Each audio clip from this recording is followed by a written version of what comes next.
മുറപ്പെണ്ണ് രചനാ സംഭാഷണം മൈഥിലി മിത്ര ഭാഗം 41. വേദാന്തിനെയും ഭൈരവിനെയും കൈവിലങ്ങൾ അണിയിച്ച് പോലീസ് വാനിൽ കയറ്റിയിരുത്തി. കൂട്ടത്തിൽ അവരുടെ ശിങ്കിടികളെന്ന് കരുതുന്ന 30ഓളം റൗഡികളെയും. എല്ലാവരെയും അറസ്റ്റ് ചെയ്ത് നീക്കിയിട്ടും ഒരു വട്ടം കൂടി ആ വലിയ ബംഗ്ലാവിലെ ഓരോ മുറികളിലും പോലീസ് കയറിയിറങ്ങി. ഓരോന്നും സൂക്ഷ്മമായിട്ട് പരിശോധിച്ചു. സംശയാതീതമായ പലതും അവർ കസ്റ്റഡിയിലേക്കെടുത്തു. സാർ, ഇവിടുത്തെ എല്ലാം കഴിഞ്ഞു. ഇവരെയും കൊണ്ട് ഞങ്ങൾ പൊയ്ക്കോട്ടെ? SI അരുൺ പെട്ടെന്ന് മാധവിൻ്റെ അടുത്തേക്ക് വന്ന് നിന്നുകൊണ്ട് ഹവ്യതയോടെ അനുവാദം ചോദിച്ചു. 5 മിനിറ്റ് കൂടെ, ഒരാളെ കൂടെ കൊണ്ടുപോകാനില്ലേ അരുണേ? കണ്ണൻ്റെ മുഖത്ത് ഒരുതരം പുച്ഛമായിരുന്നു അപ്പോൾ നിറഞ്ഞത്. അത് വേണോ സാറേ? എത്രയൊക്കെയാണെന്ന് പറഞ്ഞാലും അവിടുത്തെ കുട്ടിയല്ലേ. അരുണിന് ചോദിക്കാതിരിക്കാൻ കഴിഞ്ഞില്ല. കുറ്റം ചെയ്താൽ ശിക്ഷ അനുഭവിക്കണം അരുൺ. മാധവിൻ്റെ കണ്ണുകളിൽ പതിവില്ലാത്ത ദേഷ്യമായിരുന്നു അപ്പോഴുണ്ടായത്. Okay sir. പിന്നീട് അയാളും ഒന്നും പറയാനായി പോയില്ല.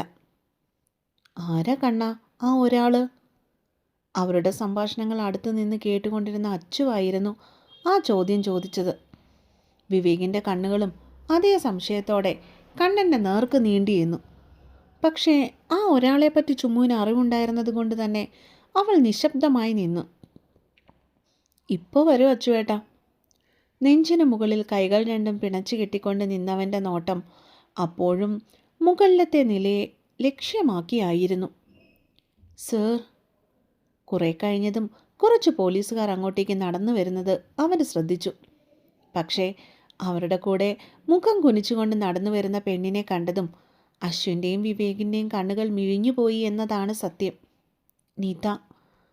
അവരുടെ രണ്ടുപേരുടെയും ചുണ്ടുകൾ ഒരുപോലെയാണ് അവളുടെ പേര് പിറുപിറുത്തത്. ഇതെല്ലാം മുൻകൂട്ടി അറിയാവുന്നത് കൊണ്ടായിരിക്കും ചുമ്മാ അവളെ പുച്ഛത്തോടെ നോക്കി നിൽക്കുക മാത്രമാണ് ചെയ്തത്. നിതേ, നീ എന്താ ഇവിടെ? സ്വന്തം അമ്മാവൻ്റെ മകളായിരുന്നതിനാലാവാം അച്ചുവിൻ്റെ ശബ്ദം അവിടെ ഉച്ചത്തിൽ ഉയർന്നത്.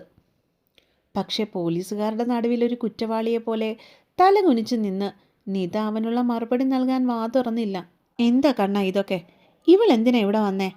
ഇനി ചുമ്മുവിനെ പോലെ ഇവളെയും വേദാന്ത് കൊണ്ടുവന്നാണോ? വിവേക് അടുത്തു നിന്നവൻ്റെ മുഖത്തേക്ക് സംശയത്തോടെ നോക്കി. വിവേകേട്ടൻ്റെ സംശയം സ്വാഭാവികമാണ്. പക്ഷെ ചുമ്മുവിനെ കൊണ്ടുവരാൻ വേദാന്തിന് കാരണമുണ്ടായിരുന്നു. ഇവളെ ഇവിടേക്ക് കൊണ്ടുവരാൻ എന്ത് കാരണമായിട്ടാ ഉള്ളേ? മറുപടി പറഞ്ഞത് വിവേകിനോടായിരുന്നെങ്കിലും കണ്ണൻ്റെ നോട്ടം നിധിയുടെ മുഖത്തേക്ക് തന്നെയായിരുന്നു. എന്നുവെച്ചാ? അച്ചു കാര്യമറിയാതെ മാധവിന് നേർക്ക് കണ്ണെറിഞ്ഞു. എന്നുവെച്ചാ ഇവളും കുറ്റക്കാരിയാണെന്ന്. ചുമ്മുവിനെ കൊണ്ടുവന്നതിൽ ഇവൾക്കും കൈയുണ്ടെന്ന്. ഇവളും വേദാന്തം തമ്മിൽ പരിചയമുണ്ടെന്ന്. സമയവും സന്ദർഭവും ഒത്തു വന്നപ്പോൾ ചുമ്മുവിനെ ഇവൾ അങ്ങ് കുടുക്കി. കൂട്ടത്തിൽ സഹായിയായി ഭൈരവും ഉണ്ടായിരുന്നല്ലോ. കണ്ണൻ്റെ പറച്ചിലിൽ അടിപതറിപ്പോയിരുന്നു അച്ചുവും വിവേകും. കൂടെ നിന്ന് എൻ്റെ കുഞ്ഞിനെ ചതിക്കുമായിരുന്നോടി നീയ്? താഴേക്ക് വീച്ചു വീഴുവാനായി പോയവളെ വനിതാ പോലീസുകാർ പിടിച്ച് നേരെ നിർത്തി. മാധവും ചുമ്മുവും അത് കൺകൊളിരെ നോക്കി നിന്നു. ഇവളൊന്നും ഈ ഭൂമിയിൽ ഉണ്ടാവേണ്ടതല്ല. അച്ചുവിൻ്റെ വീണ്ടും വീണ്ടും പലതവണ അവളുടെ ശരീരത്തിന് മുകളിൽ പതിഞ്ഞു. മതിയച്ചു, നിന്റെ കൈ അശുദ്ധമാക്കണ്ട. വിവേക് അപ്പോഴേക്ക് അവനെ പിടിച്ച് പിന്നോട്ടേക്ക് വലിച്ചിരുന്നു. വിടടാ എന്നെ. ഇവളെ ഞാൻ ഇന്നുണ്ടല്ലോ. ഇവളൊക്കെ ഉണ്ടല്ലോ. ഇരുന്നാൽ എൻ്റെ ചുമ്മൂന് ആപത്താണ്. അശ്വിൻ അവൻ്റെ കയ്യിൽ കിടന്ന് കുതറി. എന്നിട്ട് എന്ത് ചെയ്യാനാ? ഇവളെ പോലുള്ളതിനെ ഇല്ലാതാക്കിയിട്ട് നീ എന്തിനാ അച്ചു വെറുതെ ജയിലിൽ പോയി കിടക്കുന്നേ? വിവേകിൻ്റെ കൈകൾ അച്ചുവിനെ മുറുക്കെ പിടിച്ചു വെച്ചു. കൊണ്ടുപോയിക്കോളൂ. കണ്ണൻ അവരോട് നിർദ്ദേശിച്ചതും നിധിയെയും കൊണ്ട് ആ പോലീസുകാർ ആ ബംഗ്ലാവിൽ നിന്നും പുറത്തേക്ക് നടന്നിരുന്നു. ഇവൾ ഇത്രയും ആയിരുന്നോ കണ്ണ? ഇത്രയ്ക്കും മനസ്സായിരുന്നോ ഇവളുടേത്? നിത പോകുന്ന വഴിയെ നോക്കി അച്ചു സർവ്വതും തകർന്നവരെ പോലെ നിന്നു. ചില ജന്മങ്ങൾ അങ്ങനെ അച്ചുവേട്ടാ, ആരെക്കൊണ്ടും തിരുത്താൻ സാധിക്കുകയില്ല. മാധവ് അവർക്ക് കേൾക്കാൻ മാത്രം ശബ്ദത്തിൽ പിറുപിറുത്തു. നിങ്ങൾ പൊയ്ക്കോളൂ. എനിക്ക് ഈ കേസിൻ്റെ ഫോർമാലിറ്റികൾ കുറച്ച് തീർക്കാനുണ്ട്. അതുകൊണ്ട് സ്റ്റേഷനിലേക്ക് പോകുകയാണ് ഞാൻ. പിന്നെ ചിലപ്പോൾ ചുമ്മുവിൻ്റെ മൊഴി എടുക്കേണ്ടി വരും. ഞാൻ വിളിക്കുമ്പോൾ വരണം.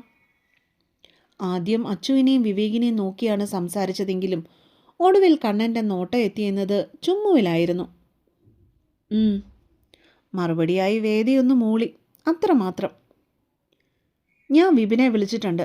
വണ്ടിയുമായി അവർ ഇങ്ങോട്ടേക്ക് വരുന്നുണ്ട്. നേരെ വീട്ടിലേക്ക് വിട്ടോ. അവിടെ ചെന്നിട്ട് എല്ലാവരോടും കാര്യങ്ങളൊക്കെ വിശദീകരിക്കാൻ നിന്നാൽ മതി. അല്ലെങ്കിൽ അവരൊക്കെ പേടിക്കും. മാധവ് അവർക്ക് മുന്നറിയിപ്പ് നൽകി. കണ്ണേട്ടാ, പങ്കുവിൻ്റെ വിളിയാണ് അവൻ്റെ സംസാരത്തെ മുറിച്ചത്.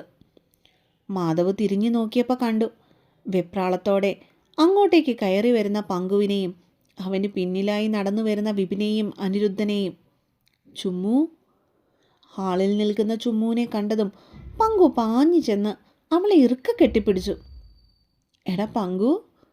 പെണ്ണു അവനെ തിരികെ പുണർന്നു. പേടിച്ചു പോയടി. പങ്കു അവളെ നെഞ്ചോരം ചേർത്ത് പിടിച്ചുകൊണ്ട് വിതുമ്പി. ഒന്നും പറ്റിയില്ലല്ലോടാ. അവൾ അവനെ സമാധാനിപ്പിക്കുവാനായി ശ്രമിച്ചു. അപ്പോഴേക്കും വിപിനും അനിരുദ്ധും കൂടി അവളുടെ അരികിലേക്ക് ചെന്ന് നിന്നിരുന്നു. പേടിപ്പിച്ചല്ലോടി പെണ്ണെ നീയെ. അവർ ഇരുവരും കൂടെ അവളെ വാത്സല്യത്തോടെ ചേർത്ത് പിടിച്ചു. ആ സഹോദരങ്ങളുടെ സ്നേഹം കണ്ടതും എസ് ഐ അരുണിൻ്റെ ചുണ്ടുകളിൽ ഒരു ചിരി വിരിഞ്ഞിരുന്നു.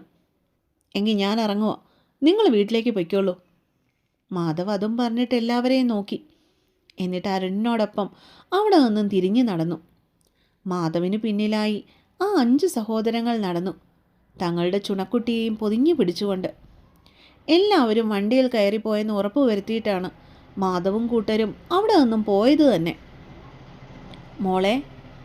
മേലേടത്ത് വീടിൻ്റെ പടികൾ ചവിട്ടി കയറിയതും ചുമ്മു കാണുന്നത് കരഞ്ഞുകൊണ്ട് തൻ്റെ നേർക്ക് ഓടി വരുന്ന സാവിത്രിയാണ്. അമ്മേ. അവളും അമ്മയെ ഒന്ന് ആഞ്ഞു പുണർന്നു. പേടിച്ചു പോയല്ലോ കുഞ്ഞെ. അപ്പോഴേക്കും ദേവകിയും മായമ്മയും ഗിരിജയും ചിപ്പിയും ഭവ്യയും എല്ലാവരും കൂടി അവളെ പൊതിഞ്ഞിരുന്നു. എന്തിന്? എനിക്കൊന്നും പറ്റിയില്ലല്ലോ. അതും പറഞ്ഞ് പുഞ്ചിരിച്ചുകൊണ്ടാണ് അവൾ എല്ലാവരെയും കൂട്ടി ഹാളിലേക്ക് കയറിയത്. അവിടെ അവളെയും കാത്ത് നാരായണിയമ്മ ഇരിപ്പുണ്ടായിരുന്നു. ഞാൻ പറഞ്ഞില്ലേ സാവിത്രി, മേലിടത്തെ പുലിക്കുട്ടി നേരം വെളുക്കുന്നതിന് മുൻപ് തന്നെ ഇവിടെ തിരിച്ചെത്തുമെന്ന്. ചുമ്മുവിനെ കണ്ടതും നാരായണിയമ്മയുടെ കണ്ണുകൾ വിടർന്നിരുന്നു. അവർ കൈയാട്ടിക്കൊണ്ട് അവളെ അടുത്തേക്ക് വിളിച്ചു. അവൾ സാവിത്രിയുടെ കവിളിൽ കുഞ്ഞൊരു ഉമ്മ കൊടുത്തിട്ട് അവരുടെ അടുത്തായി പോയിരുന്നു. അപ്പോഴേക്കും അവളുടെ കൂടെ വന്ന ബാക്കിയുള്ള കൊച്ചുമക്കൾ കൂടി അങ്ങോട്ടേക്ക് കയറി ചെന്നു. സാവിത്രി, ദേവകി, എല്ലാവരും എന്ത് കണ്ടോണ്ട് നിൽക്കുക? പിള്ളേർക്ക് വിശക്കുന്നുണ്ടാവും, വല്ലതും കഴിക്കാൻ എടുത്തു വെക്ക്. മേലിടത്ത് വീട്ടിൽ വീണ്ടും അച്ചമ്മയുടെ ശബ്ദം ഉയർന്നു. എല്ലാ ഫോർമാറ്റുകളും കഴിച്ച് പ്രതികളെ റിമാൻഡിൽ വിട്ടതിന് ശേഷമാണ് കണ്ണൻ അന്ന് തിരിച്ച് മേലിടത്തേക്ക് വന്നത്. അപ്പോഴേക്കും സമയം രാത്രി 11 മണി കഴിഞ്ഞിരുന്നു. വണ്ടിയിൽ നിന്ന് ഇറങ്ങി ഉമ്മറത്തേക്ക് കയറുമ്പോൾ അവൻ കണ്ടു സോപാനപ്പടിയിലിരിക്കുന്ന ചുമ്മുവിനെ. ആഹാ, എൻ്റെ ഭാവി ഭാര്യ ഇവിടെ ഇരിക്കുകയാണോ? കാലിലെ ഷൂ ഊരി റാക്കിലേക്ക് വെച്ചുകൊണ്ട് അവൻ ആ പെണ്ണിനോട് കിന്നാരം ചോദിച്ചു. ചുമ്മു അവനെ നോക്കിയതല്ലാതെ മറുപടിയൊന്നും പറഞ്ഞില്ല. അവൾ കയ്യിലിരിക്കുന്ന ഫോണിലേക്ക് മുഖം പൂഴ്ത്തി. എങ്ങനെയുണ്ടായിരുന്നു അവൻ്റെ കൊണ്ടുപോക്കൽ? അവൾക്ക് മുൻപിലേക്ക് ചെന്ന് നിന്നുകൊണ്ട് അവൻ ചുണ്ടുകൾ കടിച്ചു പിടിച്ചുകൊണ്ട് ചോദിച്ചു. അതിനും പെണ്ണിൻ്റെ ഭാഗത്തു നിന്ന് മറുപടിയൊന്നും ഉണ്ടായില്ല. ഇത്രയൊക്കെ കഷ്ടപ്പെട്ട് നിന്നെ രക്ഷിച്ചുകൊണ്ട് വന്നിട്ടും ഒരു താങ്ക്സ് പോലും പറയാൻ നിന്നെക്കൊണ്ട് പറ്റുന്നില്ലല്ലോ ചുമ്മുവേ. അവൻ വീണ്ടും പെണ്ണിനെ ചൊറിയാൻ വേണ്ടി ചെന്നു. ആര് കഷ്ടപ്പെട്ടു? ആരെന്നെ രക്ഷിച്ചു? അവൾ മുഖമുയർത്താതെ തന്നെ കണ്ണുകൾ മാത്രം ഉയർത്തി അവനെ നോക്കി. ഞാൻ, അല്ലാതെ ആരാ? അവൻ ഗർവോടെ പറഞ്ഞു. അതിന് ഇയാൾ എന്നെ രക്ഷിക്കാൻ വേണ്ടിയാണോ അങ്ങോട്ടേക്ക് വന്നത്? അല്ലല്ലോ, കുറ്റവാളികളെ കണ്ടുപിടിക്കാനല്ലേ? അവൻ വേന്താന്തിനോട് പറഞ്ഞ വാക്കുകൾ ഓർത്തെടുത്തുകൊണ്ട് ചുമ്മു പ്രതികരിച്ചു. ആഹാ, അപ്പോൾ നിനക്ക് വായൊക്കെയുണ്ട്, മറുപടി തരാനും അറിയാം അല്ലേ? അവൻ ഏണിന് കയ്യും കൊടുത്ത് അവൾക്ക് മുൻപിൽ നിന്നു. അതെ, അറിയാം. അതുകൊണ്ടാണല്ലോ നിങ്ങളുടെ ഇഷ്ടക്കാരി നിത ചട്ടി പോലീസുകാരുടെ കൂടെ പോയത്.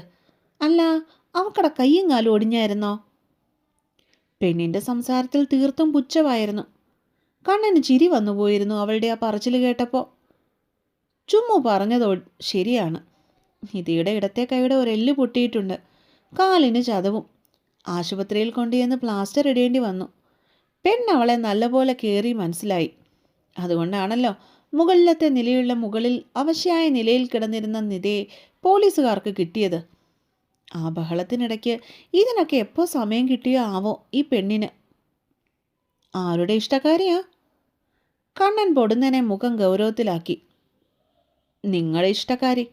എന്തേ അല്ലേ? ചോദ്യത്തോടൊപ്പം തന്നെ അവൾ സോപാനപ്പടിയിൽ നിന്ന് എഴുന്നേൽക്കുകയും ചെയ്തിരുന്നു.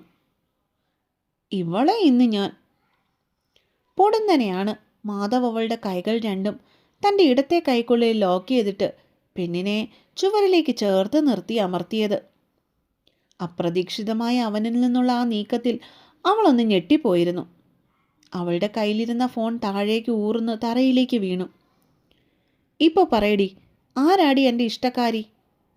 അവളിലേക്ക് അമർന്നുകൊണ്ടവൻ ദേഷ്യത്തോടെ പല്ലിറുമ്മി. അപ്പോഴേക്കും ചുവരിലെ സ്വിച്ച് ബോർഡിൽ ചുമ്മുവിൻ്റെ കൈതട്ടി ഉമ്മറത്തെ വെട്ടണഞ്ഞിരുന്നു. നിങ്ങൾ തന്നെ, അല്ലാതെ ആരാ? കൈക്കുള്ളിൽ കിടന്നു കുതറിക്കൊണ്ട് അവൾ വീണ്ടും പറഞ്ഞു. ഒന്നുകൂടെ പറയടി. ഒരു നിശ്വാസം അപ്പുറത്തുള്ള പെണ്ണിൻ്റെ ദേഷ്യത്തോടെയുള്ള മുഖം പുറത്തെ നിലാവിൻ്റെ വെളിച്ചത്തിൽ അവന് നല്ല വ്യക്തമായി കാണാൻ സാധിക്കുന്നുണ്ടായിരുന്നു. നിങ്ങൾ തന്നെയാ. ചുമ്മാ വാശിയോടെ വീണ്ടും അലറി. ആണോടി? അവൻ വീണ്ടും ചോദിച്ചു. അതെ. അവളിൽ തെല്ലും കൂസലില്ലായിരുന്നു. ആണോടി?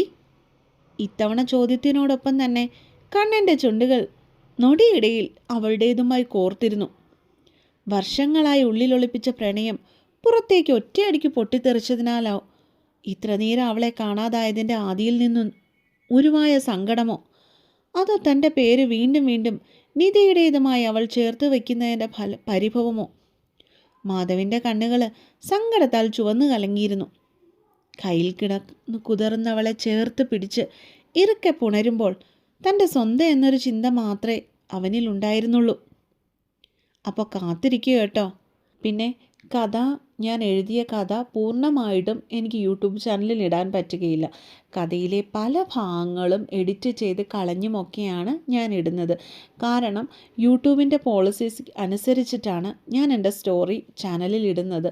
അപ്പം അതിൻ്റേതായിട്ടുള്ള ഒരു അപൂർണത ചില ഭാഗങ്ങളിലൊക്കെ ഉണ്ടാവാൻ സാധ്യതയുണ്ട്. വായനക്കാർ അതൊന്ന് ശ്രദ്ധിക്കണം കേട്ടോ.